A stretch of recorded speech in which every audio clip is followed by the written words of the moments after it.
بسم اللہ الرحمن الرحیم۔ ہر زمانے نے انبیاء نے لوگوں کو اپنی طرف جذب کیا۔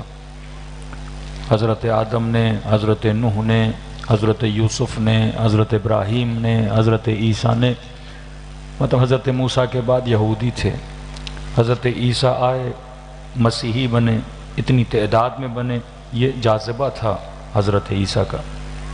حضرت رسول آئے مکے میں، اس طرح سے کوئی رسول خدا کو جانتا نہیں تھا، لیکن جاذبہ شخصیت رسول یہ تھا کہ انہوں نے پورے خطے عرب میں اس وقت کی بڑی بڑی طاقتوں کو ہرایا اور پرچم اسلام کو کونے کونے میں بلند کروایا۔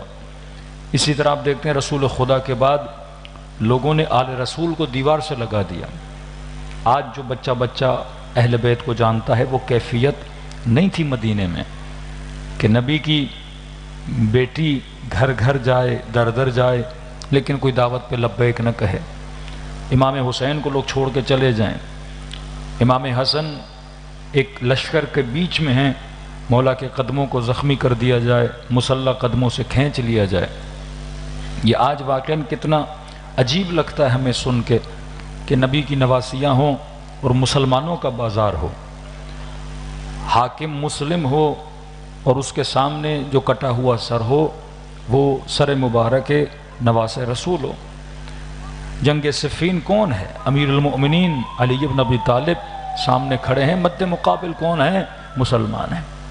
لیکن آپ دیکھتے جیسے وقت گزرتا ہے، کربلا کے بعد لوگ جوق در جوق اہل بیت کے ساتھ ملتے گئے، کیونکہ خدا نے کربلا میں ایک جاذبہ پیدا کیا، شہادت امام حسین میں ایک جاذبہ پیدا کیا کہ خدا کو بھی پتا تھا سارے امام شہید ہو جائیں گے، تو پھر لوگوں کو ہدایت کون دے گا؟ ان لوگوں کو در خدا سے کون ملائے گا؟ وہ مفتی جو بک چکے، وہ مولوی جو بک چکے، وہ حاکم جو بک چکے، جو طاغوتوں کے سامنے جھک چکے، آج آپ کیفیت دیکھ رہے ہیں، زبان ہے پر گویا تالے لگے ہوئے ہیں، طاقت ہے، پاور ہے، گولی ہے، بم ہے، میزائل ہے، ایٹم بم ہے، لیکن کون سا مسلمان دوسرے مسلمان کی حمایت میں باہر نکلتا ہے؟ کیا یو اے ای پیسہ لگاتا ہے یا اتنے بڑے بڑے مسلمان ہیں؟ کون نکلا فلسطین کی امداد کے لیے؟ کون ان مسلمانوں کی آہوں پہ لبیک کہے؟ کبھی اس غزہ کے اندر بارش ہوتی ہے، چھت نہیں لوگوں کے سروں کے نیچے، سردی کڑکدار، اتنی سردی، چھوٹے چھوٹے بچے، مائیں، یہ سب کچھ دیکھ رہا ہے عالم اسلام کا مسلمان، دیکھ رہا ہے، لیکن نہیں، گولی ہے چلانے کے لیے نہیں، بم ہے مارنے کے لیے نہیں، کس ملک کے پاس فوج نہیں ہے، لیکن کون سا مسلمان دوسرے مسلمان کی حمایت کے لیے باہر نکلا، اپنی جان کو جوکھے میں ڈال کے کسی کو بچانے کے لیے نکلے؟ یہ سب اللہ دیکھ رہا تھا۔ اب خدا نے دین اسلام کے بقا کے لیے جب تک ظہور حضرت مہدی ہو کوئی نظام تو بنانا تھا، تو پھر رسول نے فرمایا ان الحسین مصباح الہدی والسفینۃ النجات، میں ایک ہدایت کا چراغ چھوڑ کے جاؤں گا، میں اس امت کو یتیم کر کے نہیں جاؤں گا، میں وقت کے حبیب بنانے کے لیے، وقت کے میثم تمار بنانے کے لیے، وقت کے حوروں کے لیے، وقت کے سعیدوں کے لیے، وقت کے ظہیروں کے لیے ایک چراغ چھوڑ کے جا رہا ہوں۔ جس طرح علی نے سلمان کو اپنی طرف کھینچا، جس طرح حسین نے حبیب کو اپنی طرف کھینچا، جس طرح علی ابن الحسین نے ابو حمزہ سمالی کو اپنی طرف کھینچا، جس طرح تمہارے اماموں نے وقت کے صالح ترین افراد کو اپنے لشکر کا حصہ بنایا، اسی طرح ہم ایک راستہ چھوڑ کے جائیں گے، اور یہ ایسا راستہ ہے جو آٹومیٹیکلی گلی گلی کوچوں میں چلے گا، ملکوں میں چلے گا، یہ ایک تہذیب، ایک تمدن، ایک سویلائزیشن کی بنیاد رکھے گی کربلا، کہ لوگوں کو ایک پیور اور خالص آئیڈیالوجی دے گی کہ ایک طرف نظام کفر لوگوں کو گمراہ کرے گا، ایک طرف نظام خدا حسین کی مجلس کی صورت میں لوگوں کو ہدایت دے گا۔ صلوات پڑھے محمد و آل محمد پر۔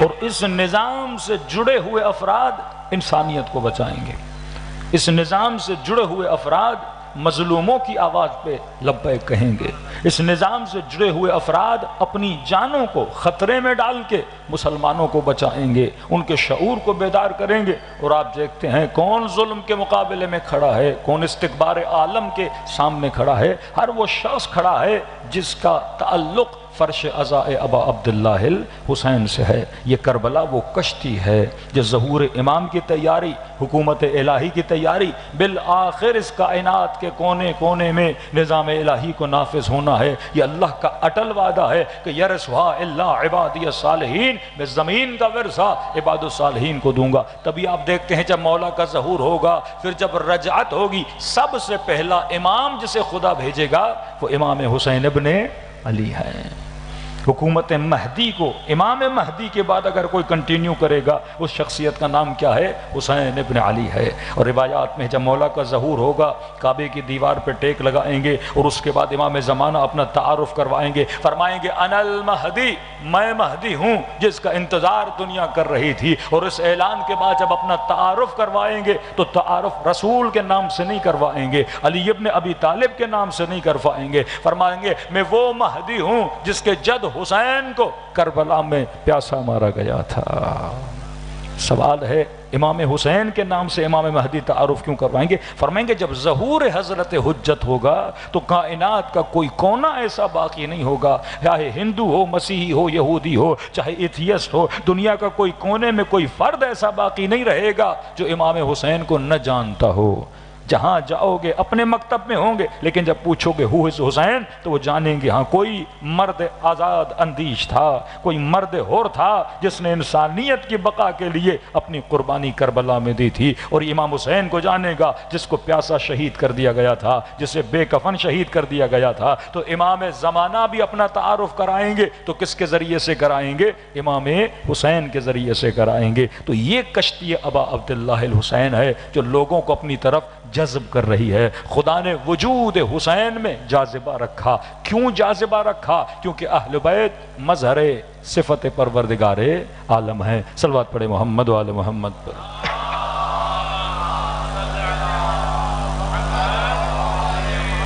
دیکھیے مسلمان بھی آج شکایتیں بہت کرتے ہیں، ان کے علماء، ان کے مفتی بھی اپنی عوام کو ظاہر شعور دیتے ہیں یا نہیں دیتے؟ دیتے ہیں، تقریریں کرتے ہیں۔ جماعت اسلامی کے افراد امریکہ کے خلاف، اسرائیل کے خلاف جلوس نکالتے ہیں۔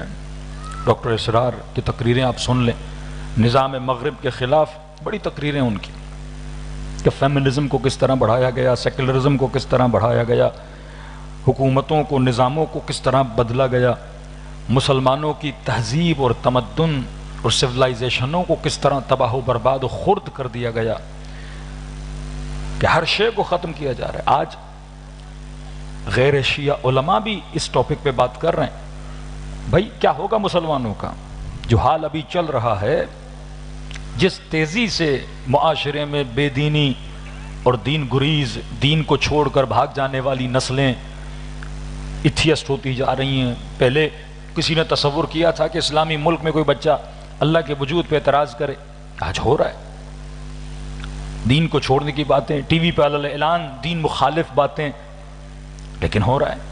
یہ تبدیلی جو تیزی سے ہم بھی بات کرتے ہیں، لیکن ایک فرق ہے، مسلمان امریکہ کے خلاف، اسرائیل کے خلاف، دشمنان اسلام کے خلاف باتیں تو بہت کرتا ہے پر علاج نہیں بتاتا۔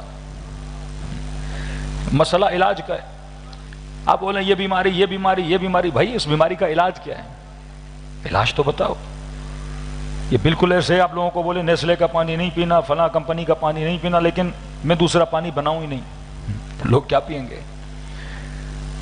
جب اسی کراچی میں امریکہ کے خلاف پروٹیسٹ ہوا تو کسی نے امریکی کونسلر کو بولا کہ بھائی اتنے لوگ آپ کے خلاف نکلیں، اس نے کہا کوئی گھبرانے کی ضرورت نہیں ہے، ان سب کے ہاتھ میں ہمارے پانی کی بوتلیں ہیں۔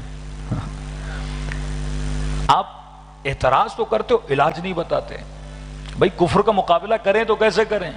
نمازیں، حج وج تو آپ کے چل رہے ہیں، لیکن آپ کفر کو ہرا نہیں پا رہے ہو۔ تو جب تک تاریخ اسلام میں نہیں جاؤ گے، وہ علاج جو رسول خدا نے بتایا ہے اس علاج پہ نہیں آؤ گے تو تمہارا علاج نہیں ہوگا۔ مریض کے مرض کا ذکر تو کر رہے ہو، دوا کا ذکر نہیں کر رہے ہو، کہ کفر کا مقابلہ کیسے کرنا ہے، ظلم کا مقابلہ کیسے کرنا ہے، ان استکباری طاقتوں کا مقابلہ کیسے کرنا ہے۔ تو اگر تھوڑا سا تاریخ اسلام میں جائیں تو اسلام کے سب سے بڑے دشمن 3 تھے جو قرآن سے بھی ثابت ہیں۔ پہلا اسلام اور مسلمانوں کا دشمن بت پرست تھے. اس کی دلیل جنگ احد ہے، جنگ بدر ہے. اتنے شہداء مسلمانوں نے دیے کن سے لڑ کے؟ بت پرستوں کی لڑائی میں. دوسرا مسلمانوں کا سب سے بڑا دشمن یہ تھا جس کی دلیل خیبر و خندق ہے. تیسرا مسلمانوں کا سب سے بڑا دشمن مسیح تھا جس کی دلیل آئے مباہلہ ہے. قل تعالوا ندعو ابناءنا وابناءکم، بچے کو یاد ہے. تو اسلام کے کتنے بڑے دشمن تھے؟ 3 دشمن تھے. اور مقام تعجب یہ ہے کہ جو کیفیت مسلمان کی کل تھی وہی کیفیت مسلمان کی آج ہے. کل بھی ان کے 3 دشمن تھے، آج بھی ان کے 3 دشمن ہیں. لیکن تھوڑا سا مسلمان سوچے کہ بھائی کل ان 3 دشمنوں کا علاج کس نے کیا تھا؟ ذرا تاریخ میں چلے جاؤ. بت پرستوں کے بت توڑے علی نے، خیبر میں یہودیوں کو ہرایا علی نے، مباہلہ میں مسیحیوں کو ہرایا علی نے. تو کل بھی تینوں کو علی شکست دے رہے تھے اور آج بھی تینوں کو علی والے شکست دے رہے ہیں.